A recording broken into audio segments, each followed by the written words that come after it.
नाशिकमध्ये धाड सत्र सुरू, सकाळी 7 पासून पथक दाखल। नाशिक येथे नागपूर आयकर विभागाचे 42 अधिकारी आणि 34 कर्मचारी शहरात एकाच वेळी दाखल, तर 14 जागी सर्च ऑपरेशन सुरू। BT Kadlag Harsh construction, Pawar Patkar builders, Sangle constructions, Sonawane builders रडारवर, तर त्यांच्या घर आणि कार्यालयाचा आयकर अधिकाऱ्यांनी घेतला ताबा। अवघ्या 1.5 महिन्यापूर्वीच यातील तिघांवर GST विभागानेही केली होती कारवाई। अनेक राजकीय नेते, विद्यमान आमदार आणि खासदार यांचेही या बड्या रिअल इस्टेट आणि ठेकेदारांसोबत व्यावसायिक संबंध असल्याची सूत्राकडून माहिती, तर यातील काही बडे सरकारी ठेकेदाराचा यात समावेश।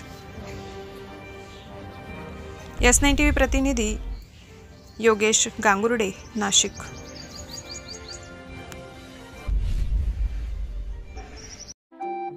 आपल्या चॅनलला नक्की सबस्क्राइब करा, बेल आयकॉन दाबायला विसरू नका।